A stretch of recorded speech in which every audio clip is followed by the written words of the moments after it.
আসসালামু আলাইকুম আমার কলজার ভাই ও বোনেরা, আপনারা সবাই কেমন আছেন? আশা করি আল্লাহর অশেষ রহমতে সবাই ভালো আছেন। আর আলহামদুলিল্লাহ আপনাদের দোয়ায় ভালোবাসায় আমরাও ভালো আছি। তো কলজার বোনেরা, এই যে দেখেন আমার বাবা মুসা, আমার মুসার পরীক্ষা কিন্তু শুরু হয়ে গেছে আজ থেকে। তো মুসার জন্য সবাই দোয়া করবেন। আজ 7 তারিখ, সকাল 8টা থেকে মুসার পরীক্ষা শুরু। তাই মুসাকে রেডি করায় নিয়ে চলে যাচ্ছি মুসার মাদ্রাসায়। তাই মাদ্রাসায় যেতে যেতে সম্পূর্ণ ভিডিওটা বানাবো। আশা করি আমার পাশে আপনারা থাকবেন, সম্পূর্ণ ভিডিওটা দেখে যাবেন। তাই আমার আপুরা ভাইয়ারা, এবার আমার ছেলে মুসা ক্লাস সানিতে পড়ে, ও একটা নুরানি শাখায় পড়ে আর কি। তো মুসার জন্য সবাই দোয়া করবেন। মুসা যেহেতু সুস্থ থাকে, সুন্দরভাবে পরীক্ষা দিতে পারে, ওর জন্য আপনারা বেশি বেশি দোয়া করবেন। আর এই যে মুসা কিন্তু পরীক্ষার হলে পরীক্ষা দিতেছে। আমি আবার একটু জানালার সাইডে দাঁড়াইছি, আমি হুজুরের তো পল্লা দাঁড়াইছি। আমি হুজুর, আমি একটু আমার ছেলের ভিডিও নিব, তো আপনি একটু আমার সুযোগ দেন।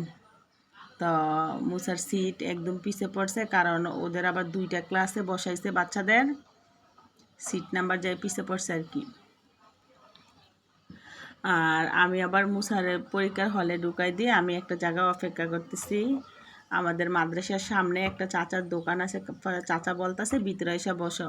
তা আমি আবার চাচার দোকানের ভিতরে যেয়ে বসলাম। ওইখানে বসার পরে দেখতেছি কি, এই বিড়ালটা বাচ্চা দিছে। তো এখানে আবার মুসা আবার বিড়ালটা খুব আদর করে। মুসার আবার আগের থেকে বিড়াল অনেক পছন্দ। তো আমি আবার ভাবলাম,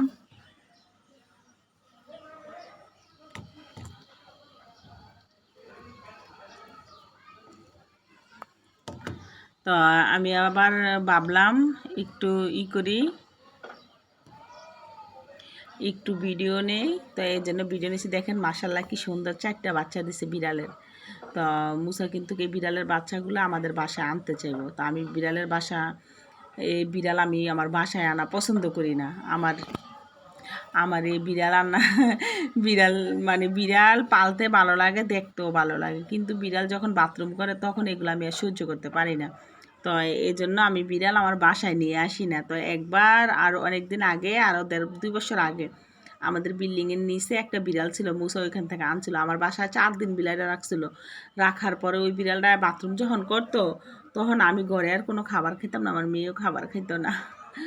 তো এই একটা অবস্থা ছিল। তো আজকে আবার মাদ্রাসা থেকে একবারে মুসার পরীক্ষা শেষ করে, প্রথম দিন তো আমি আবার মাদ্রাসা বসেছিলাম।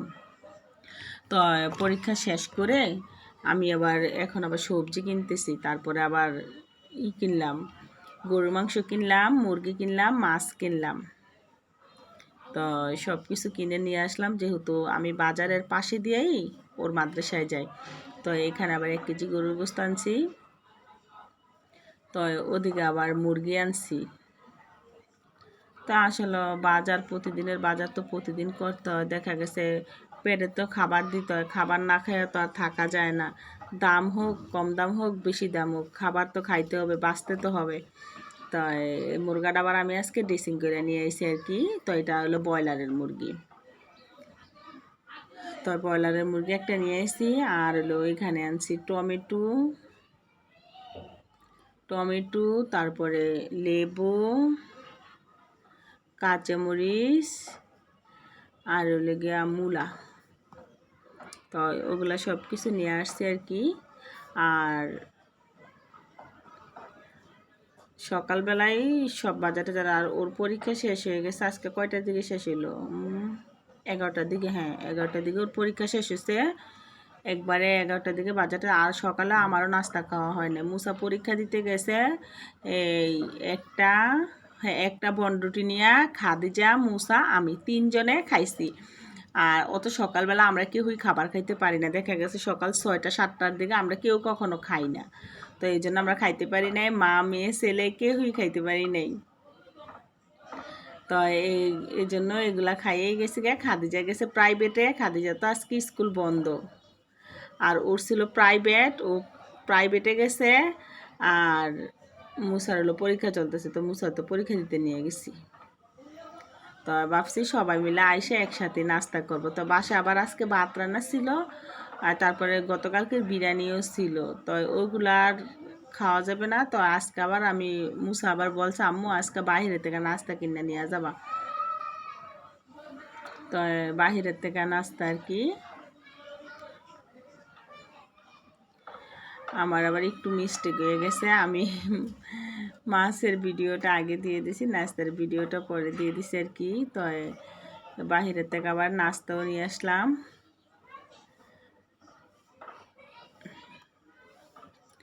আর মুসা আবার বলতেছে একটা ফোমের মতো কি জানি ফুল বানায় ওইগুলা কিনবো আর কি। তো বাহিরের থেকে আবার রুটি ডাল ভাজি ওইগুলা নিছে আর কি। আর মুসা আবার ওই যে পেন্সিল কলমের দোকান থেকে একটা ফোমের মতো কি জানি নিছে, এটা ফুল বানানোর জন্য।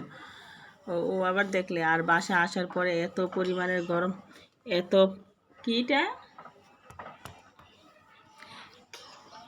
এত পরিমাণের গরম লাগতেছে। গরমে দেখেন আমি আজকে ওন্না কীভাবে দিছি, গরমে আজকে আমি অস্থির হয়ে গেছি। তাই এদিকে আবার বসে মূলাগুলা বাইর করতে আসছি। তো আমি মূলাগুলা বাইর করে রাখছি, আজকে মূলাই রান্না করব। আর এখানে সবাই মিলে বসলাম নাস্তা খাওয়ার জন্য। সকালে আবার যে কলাও ছিল, বনরুটিও ছিল, পাউরুটিও ছিল, সব কিছুই ছিল। তো একসাথে সব কিছু নিলাম, যার যেটা ভালো লাগে সেটাই খাইব আর কি। আর এখন এই যে আমি আবার বলছি ভাইয়া তেল ছাড়া রুটিগুলা ভাজবেন, তেল দিবেন না। আসলে তেল তো খাইলে অনেক গ্যাস্ট্রিক বাইরে যায়। তো এই জন্য বলছি ভাইয়া একদম তেল দিবেন না, তেল ছাড়া যদি পারেন রুটিগুলো আমার বাজ্যা দেন। তো ওনার দোকান থেকে আমি সবসময় নাস্তা আনি। তো আমি আবার যেভাবে বলি ওনারা সুন্দর করে এইভাবেই আমার প্যাকেট করে দিয়ে দেয়। আর আমার আপুরা ভাইয়ারা, আমার আপু ভাইদের কাছে সবসময়ের জন্য আমার একটা রিকোয়েস্ট, আমার সম্পূর্ণ ভিডিওটা দেখবেন, একটা লাইক দিতে ভুলবেন না।